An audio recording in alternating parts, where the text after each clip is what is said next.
Retour et voilà Climat des affaires. Nous recevons sur ce plateau M. Adoum Mouloud. Il faut le préciser, il est le meilleur manager africain au PADEV. Bienvenue, monsieur. Bienvenue, merci beaucoup. Alors, avec vous, il sera question des climats des affaires, surtout au Tchad. Parlez-nous des climats des affaires. Comment le climat se porte? Bon, avant tout, permettez-moi de remercier l'équipe de la LECO et toute l'équipe qui se retrouve en background pour permettre aux Tchadiens de s'exprimer et puis également d'échanger. Le climat des affaires au Tchad, comme vous voyez, le Tchad est un pays très spécial. Donc, de par tout ce que le Tchad avait connu, la guerre, l'instabilité politique et tout ça a causé qu'aujourd'hui, les investisseurs voient en Tchad, en fait, il y a des indices qui prouvent que le Tchad n'est pas stable. Et donc, aujourd'hui, au niveau local, quand vous voyez un peu, presque 90% des entrepreneurs évoluent en fait dans le secteur informel. Et donc, il faudrait que l'État puisse redynamiser, en fait, ce secteur pour qu'il puisse au moins absorber ne serait-ce qu'une partie de ces entrepreneurs qui évoluent un peu dans l'informel. Au niveau maintenant de ceux qui ont osé, parce que moi, très souvent, je prends un peu la phrase du défunt Marshall qui dit qu'il veut une jeunesse qui ose et qui a de l'audace. Et donc, c'est ainsi que, en 2016, après avoir été, comment on appelle, faisant partie de la dernière compression d'une compagnie pétrolière au Tchad, et donc je me suis lancé dans l'entrepreneuriat.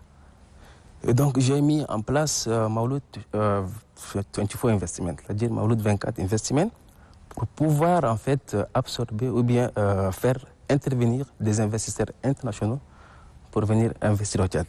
C'est ainsi que j'en ai pris en fait des billets pour aller à la rencontre de ces grandes entreprises à Lomé, en France, l'autre là, Séoul. Et donc, je suis rentré quand même avec quelques entrepreneurs internationaux et nous avons essayé de leur expliquer un peu le climat d'affaires au Tchad. Et donc, ils nous ont fait confiance, mais derrière ça, il faudra qu'il y ait une politique gouvernementale qui puisse appuyer un peu et nous encourager. Mais nous avons eu beaucoup de difficultés. Et donc maintenant, pour vous dire en fait, en 2020, j'ai décidé en fait de créer encore une autre entreprise qui s'appelle Kaiga. Et donc je voulais un peu dans le BTP. Et machallah, nous avons réalisé pas mal de chiffres d'affaires en gagnant des marchés. Mais ça aussi, ce n'est pas toujours facile. Parce qu'il faudrait toujours avoir quelqu'un ou connaître un peu les procédures administratives, les procédures de décaissement au niveau du ministère des Finances et également beaucoup de procédures. Donc il faudrait aussi que tu travailles un peu avec les banques pour qu'ils puissent t'accompagner. Et donc, Monsieur Malouf, oui. On va rester encore dans ce climat des affaires au Tchad. Oui. Vous avez énuméré tantôt on va dire, quelques mots, quelques phrases. En fait, ce sont des facteurs qui freinent un peu, on va dire, l'éclosion ou soit le développement de certaines entreprises, on va dire, surtout les petites entreprises au Tchad. Vous êtes confrontés aux mêmes difficultés.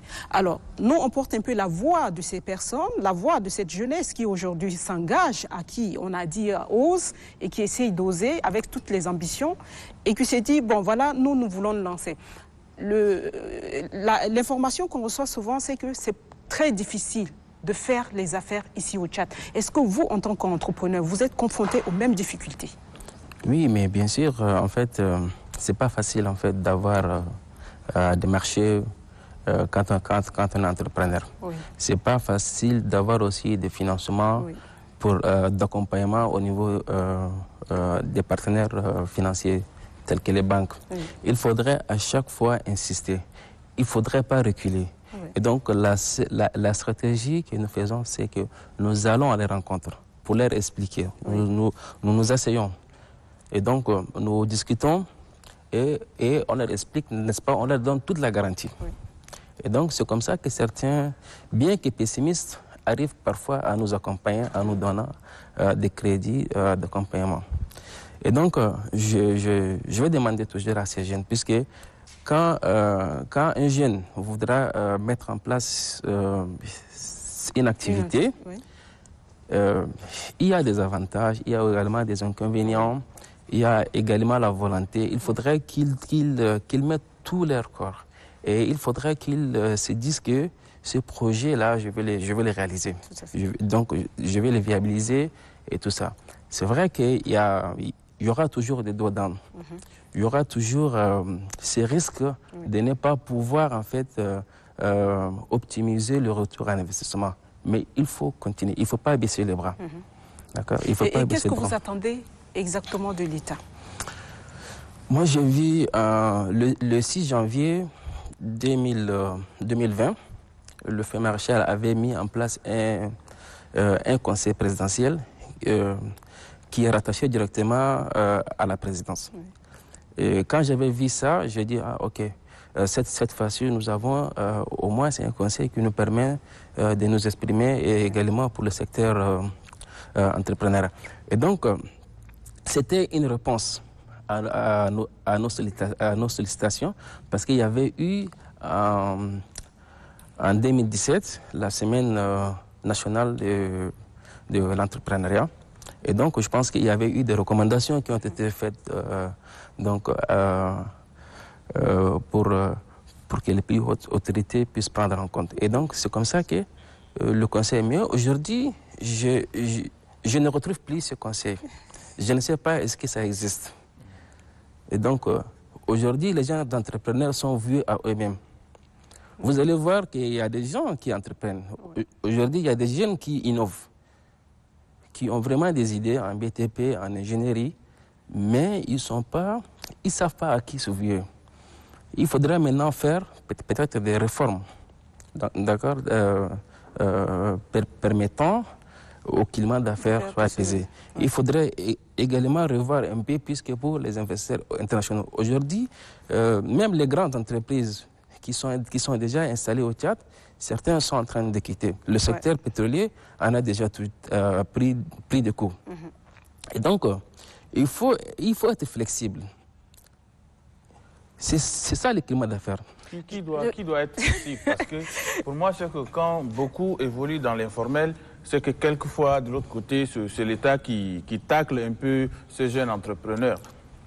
Moi, je pense qu'au Tchad, il y a des institutions telles que l'ANI, il y a également la Chambre de commerce, il y a également, comment on appelle, des cabinets.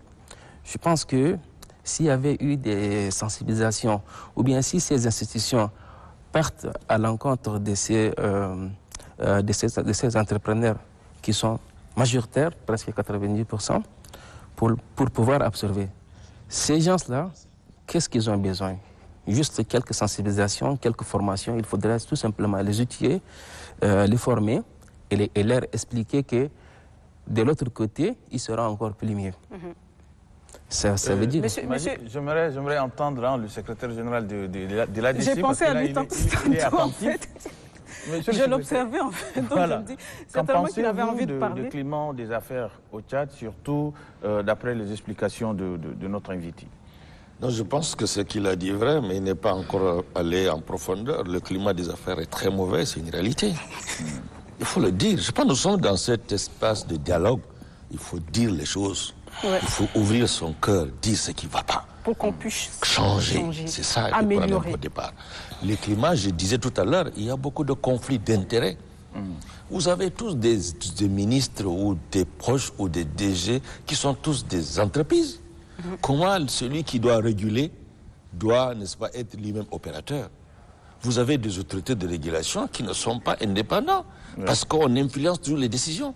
Ou bien on utilise la loi pour sanctionner un concurrent. Oui. Parce que, et voilà, donc moi j'interviens dans le domaine de la consommation, j'en sais. Donc comment les gens utilisent, même pour dire, ah, dénoncez ça, faites cela, parce qu'on veut détruire telle entreprise. Et donc le climat des affaires n'est pas bon, ça n'encourage aucun investisseur à venir au Tchad. On a des beaux textes, comme vous le dites. La grande question, c'est l'application. Comment dérouler cela pour que chacun reste dans son jeu de rôle. L'opérateur économique puisse être accompagné, puisse avoir accès au financement auprès des banques, qu'il y ait des lignes aussi au niveau des banques, avec des taux d'intérêt avantageux, des mécanismes innovants qui puissent permettre, donc, comme dans tous les pays, aux jeunes entrepreneurs, à des gens qui ont porteurs de grands projets, puissent investir. Mais il faut résoudre le problème de l'énergie. Merci, M. Adam. Je pense qu'on va terminer très rapidement avec... J'ai dit qu'il est très intéressant. On va terminer rapidement avec M. Maouloud. C'est quand même des belles nouvelles, hein? Des très bonnes nouvelles. On ne va pas passer à côté. On a un trophée sur la table, PADEF. Oui. C'est quoi le PADEF? Si on peut remettre ça à la reine.